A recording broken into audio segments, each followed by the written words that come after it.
느헤미야 13장 10절에서 22절까지 말씀 한 절씩 교독합니다.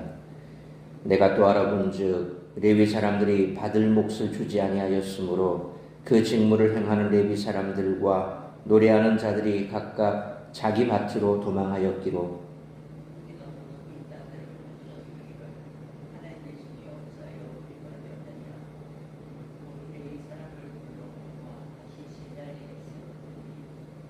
이에 온 유다가 곡식과 새 포도주와 기름의 11조를 가져다가 곡간에 드림으로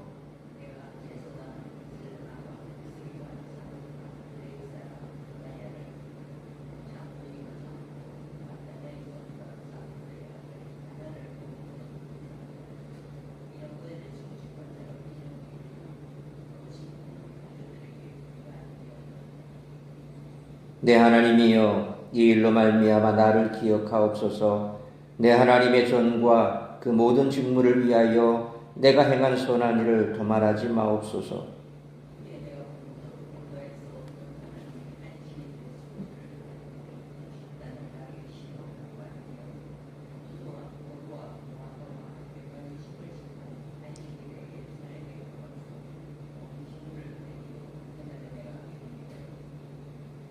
또 두로 사람이 예루살렘에 살며 물고기와 각양 물건을 가져다가 안식일에 예루살렘에서도 유다 자손에게 팔기로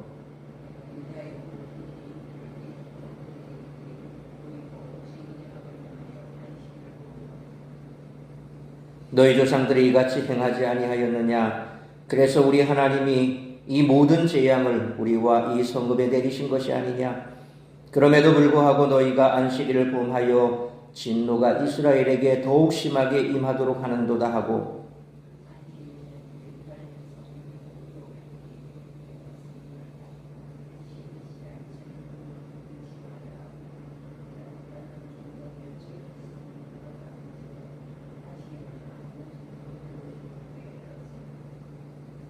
장사꾼들과 각양 물건 파는 자들이 한두 번 예루살렘 성 밖에서 잠으로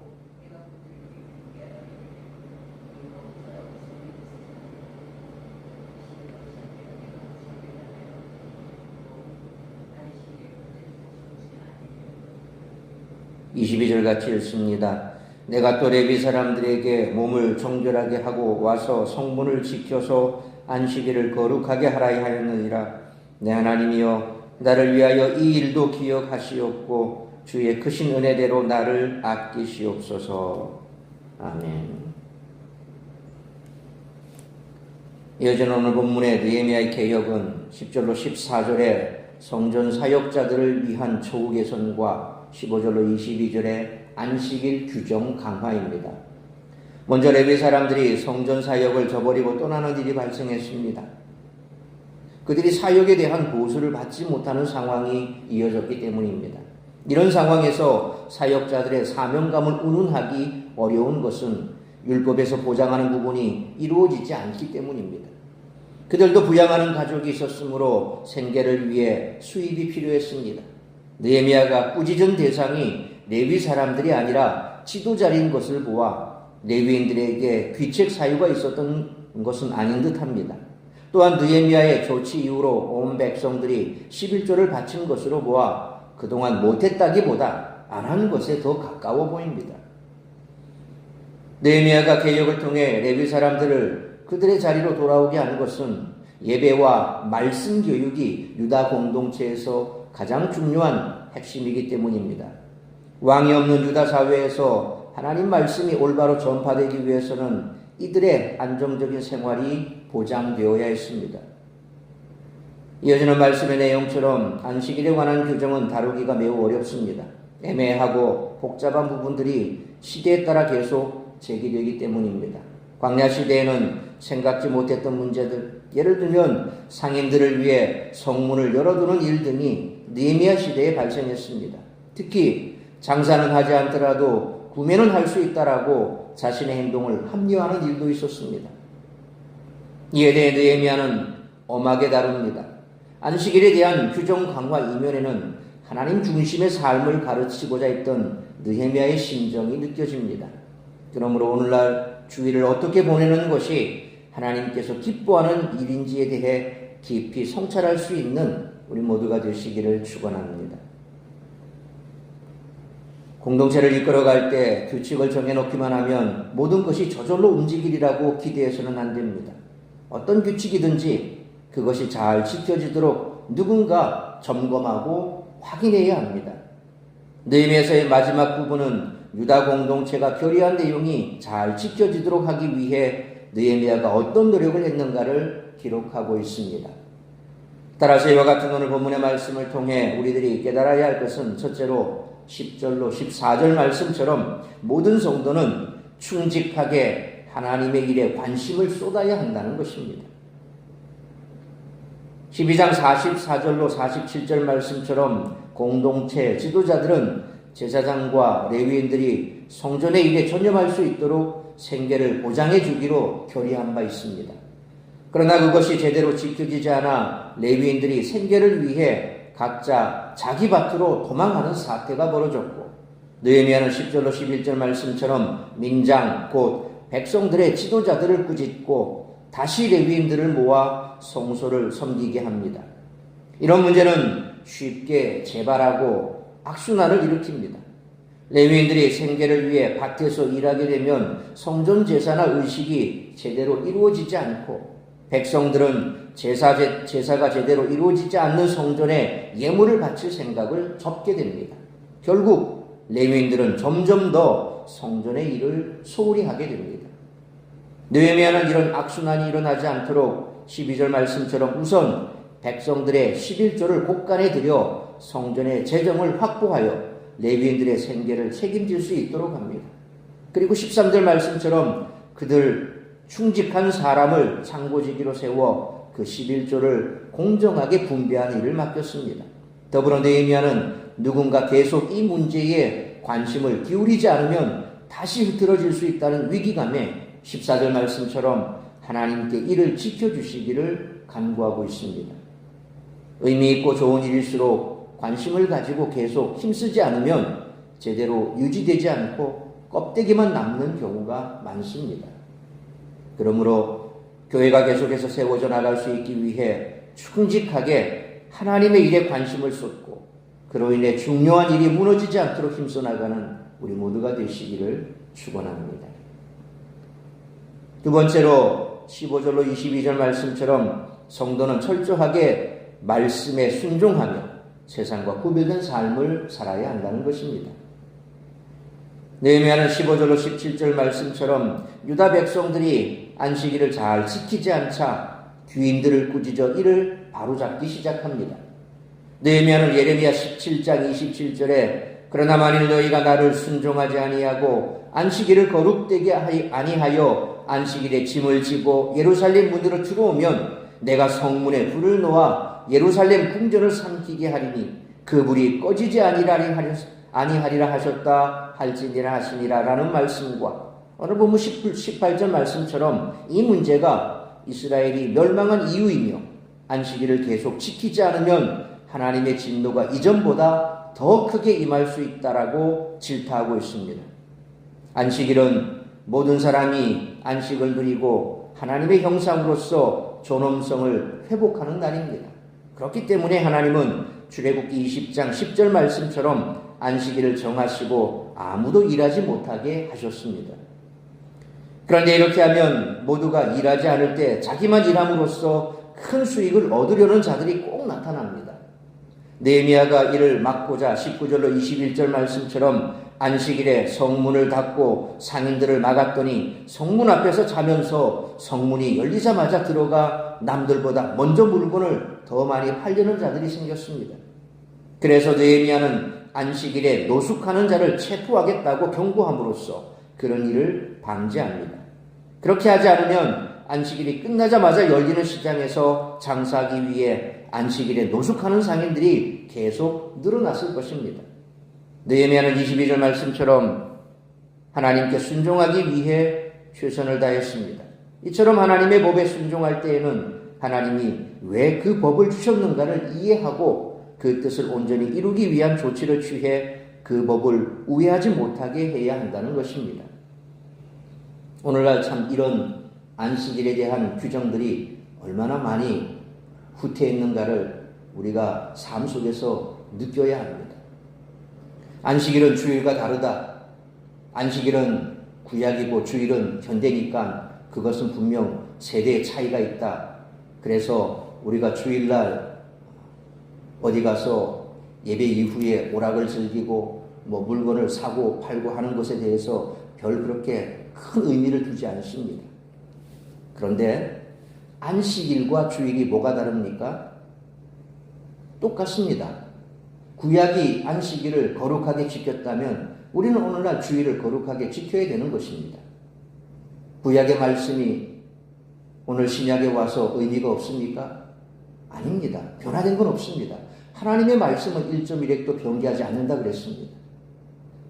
단지 일수로 안식일은 지금 현재 오늘날 심은 토요일이고, 그리고 주일은 주님께서 부활하신 그 기쁨, 그래서 죄에서 구원받고 또 예수님께서 부활하심으로 우리 역시도 부활의 그 소망을 가지고 이제 주님 부활하신 그 날을 우리가 예배하는 날로 다시 날짜가 바뀌어서 지키는 거죠. 내용은 똑같습니다. 그렇다라고 한다면 우리가 안식일을 이처럼 구약 백성들이 엄하게 소중하게 지켰다면 신약의 우리 역시도 주일을 그렇게 지켜야 하는 것이 마땅하다고 저는 생각합니다. 어떤 목사님이 그런 말씀을 하시더라고요. 주일날 예배 마치고 나면 번개 미팅을 한다고. 그날 들어온 헌금을 가지고 어디 재정집사님에게 얘기를 해서 그쪽으로 헌금한 것 얼마를 가지고 오라고 얘기를 하면 성도들과 모여서 그날 아주 맛있는 거 먹고 그리고 행복하게 지낸답니다. 그걸 자랑삼아 저한테 얘기하더라고요. 참 기가 차더라고요. 그것도 저희 교회 부흥회로 오신 분입니다. 누구라고 말을 해본 데 기억이 날지 모르겠습니다만, 그 다음날 제가 모시고 식사하고 그리고 차를 한잔하면서 나눈 얘기 중에 그런 말씀을 아주 자랑스러워 하시더라고요. 참 기가 차죠.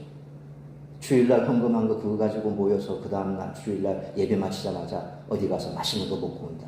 참 어떻게 목사가 그런 얘기를 합니까? 그리고 또 그런 게 이게 이제 성도들은 몸에 빼어 놓으니까 내가 쓰는 헌금은 내가 이렇게 맛있게 먹는다. 참 그럼 기가 찰 노릇 아닙니까? 하나님께서 선한 일로 쓰라고 교회를 위해서 그리고 또 구제도 하고 또 선교도 하고 헌금이 그렇게 쓰여야 마땅하지 않습니까? 성도들하고 무슨 계모임 합니까? 그 헌금 걷어가지고 목사를 중심으로 해서 맛있는 거 먹고 말고 그러고 나서 또 볼링도 한 게임 치고 세상이 이렇게 타락했습니다. 1907년 평양 대부흥 때 평양 그 장터에 주일 되면 장이 안 열렸답니다. 많은 기독교인들이 선교사님으로부터 말씀을 듣고 주일을 어떻게 보낼 것인가에 대해서 교육을 받다 보니까 주일은 주일답게 지켜야 된다. 우리가 사고 팔고 매매하고 장사하는 거 이거 옳지 않다. 그런 것들이 점점 장사하는 그리스도인들 사이에서 퍼져나가기 시작했고, 그래서 주일날 장날이 되니까 이 집 하나 문 닫고 저 집 하나 문 닫고, 사람들이 예수 안 믿는 사람들이 주일날 장날에 다가보니까 문 닫는 집이 한두 집이 아니더라는 겁니다. 이제 그걸 체험하고 나니까 안 믿는 사람들도 주일날 장날이면 가본들 다 문 닫고 없어 안 가 이렇게 되는 거예요. 오늘날 상업에 종사하시는 분들은 그런 부분에 대해서 많이 깊이 생각해야 됩니다. 나 하나 좀 문 열어놓고 장사한다고 한들 그게 달라지는 거 있나? 그런다고 하나님께서 나를 벌주실까? 이런 아주 안일한 생각. 주일은 우리가 나가서 전도하고 또 하나님의 말씀대로 이렇게 거룩하게 주일을 지킴으로 해서 많은 사람들에게 선한 영향력을 끼쳐야 하는 것이 주일의 개념입니다. 예배 들고 와서 문 열고 장사하고, 오늘 말씀하지 않습니까? 밤늦게까지 바깥에 있다가 주일 안식일이 끝나자마자 생판이 들어와서 장사하겠다. 혹은 안식일 날 들어와서 남들 다 쉬니까 나와서 장사하면 내가 수익이 크겠지. 주일날 문 열고 장사한다고 수익이 얼마나 클까요? 제가 옛날에 부교육자 시절에 카센터 하시는 분이 남편은 뭐 아직까지 신앙도 없고 교회도 잘 안 나가는데 부인 집사님이 그것을 듣고 주일날 문 닫자 그냥 우리 주일날 예배만 드리고 쉬자. 어느 날 남편이 변화가 돼서 그렇게 하더랍니다. 근데 그 부인 집사님이 한번 좀 과연 주일날 문 열고 문 닫고 얼마나 차이가 날까? 이전에 주일날 문 열고 했을 때 뭐 장부가 있을 것 아닙니까? 그리고 주일날 문 닫고 했을 때 그 뒤로 벌어진 일들 변화가 없더랍니다. 주일날 문 열고 장사하는 거나 주일날 문 닫고 장사 안 하는 거나 매출에 큰 변화가 없더라는 겁니다. 그렇습니다. 주일의 개념이 정말 우리가 거룩하게 지키고 있는지 혹은 내 유익을 위해서 주일날 뭐 어떤 교회는 아까 말씀드린 것처럼 기관끼리 모여서 예배 끝나자마자 나가서 뭐 볼링장을 가고 어디를 가고 놀러를 가고 어디 회식을 가고 우리는 그런 부분에 대해서 심각하게 생각해야 됩니다. 그러므로 세상의 가치관이나 관습이 아니라 하나님의 말씀을 신앙과 삶의 기준으로 삼고 철저하게 말씀에 순종하며 세상과 구별된 삶을 살아가는 우리 모두가 되시기를 축원합니다. 사랑하는 성도 여러분, 돌고 있는 팽이는 관성에 의해 계속 돌아갈 것 같지만 계속 채로 치지 않으면 속도를 잃고 넘어지게 됩니다. 좋은 의도를 가지고 어떤 사역을 시작하면 그 사역이 계속 진행될 것 같지만 반드시 여러 가지 방해 요소가 나타나기 때문에 관심을 기울이고 노력하지 않으면 그 사역은 결국 좌초되거나 변질됩니다. 우리가 감당하고 있는 사역들이 하나님의 뜻에 따라 바르게 진행되도록 관심과 열정을 쏟기를 바랍니다. 그러므로 교회가 계속해서 세워져 나갈 수 있기 위해 충직하게 하나님의 일에 관심을 쏟고 그로 인해 중요한 일이 무너지지 않도록 힘써 나가야 할 뿐만 아니라 세상의 가치관이나 관습이 아니라 하나님의 말씀을 신앙과 삶의 기준으로 삼고 철저하게 말씀에 순종하며 세상과 구별된 삶을 살아가는 우리 모두가 되시기를 주님의 이름으로 축원합니다. 기도하겠습니다. 거룩하신 아버지 하나님, 은혜와 사랑을 감사합니다. 오늘도 이 새벽을 깨워 말씀으로 예배로 하루를 시작하게 하시니 감사합니다. 우리 모두는 주의 몸된 교회를 위해 부름받았고 또 직분이 있든 없든 우리가 어떤 환경에 있든 주의 몸된 교회를 우리가 아름답게 세워가야 할 사명이 있습니다. 그러기 위해서는 누구 하나 예외 없이 모두가 다 충직하게 우리의 몸된 교회를 위해 주님의 몸된 교회를 위해서 헌신하는 그러한 마음이 있어야 교회가 교회다워지고 또 교회가 감당하는 그 모든 일들을 잘 감당하게 될 줄 믿습니다. 그러므로 다시 한번 내가 지금 몸된 교회를 위해서 얼마나 헌신하고 있고 얼마나 관심을 가지고 있고 또 교회가 교회로서의 사명을 감당하기 위해서 내가 어떤 일을 감당하고 있는지 돌아볼 수 있기를 원합니다. 뿐만 아니라 느헤미야가 안식일에 대하여 철저하게 구약의 백성들이 그렇게 하나님의 안식일을 잘 지키기 위해서 애썼고 이스라엘이 멸망한 이후도 결국은 이처럼 하나님의 말씀을 떠나서 안식일을 소홀히 여기고 세상 가운데서 세상 사람들과 동일한 모습으로 살아갔던 그들이 바로 그런 이유로 인해서 멸망당했음을 다시 한번 고지하면서 안식일을 거룩하게 지키라고 말씀했던 것처럼 우리 역시도 오늘날 주일을 어떻게 보내고 있는지 세상 사람들처럼 세상의 관습이나 혹은 세상들이 살아가는 그런 가치관을 쫓아서 대충 그렇게 주일을 보내고 있지는 않은지 다시 한번 우리 자신을 돌아볼 수 있기를 원합니다. 그래야므로 이제는 세상의 가치관이나 관습이 아니라 하나님의 말씀이 내 삶의 기준이요 또 신앙의 기준이 되어서 하나님의 말씀대로 주일을 잘 지켜나갈 수 있는 우리 모든 믿음의 공동체가 될 수 있도록 축복하여 주옵소서. 그래야므로 점점 더 교회가 교회다워지고 성도가 성도다워지고 그래서 우리의 삶의 모습을 통해서 세상 사람들이 주께로 돌아오는 그와 같은 일들이 계속해서 펼쳐져 나갈 수 있는 우리 사랑생 교회가 되고 우리 성도들이 될 수 있도록 붙들어 주시옵소서.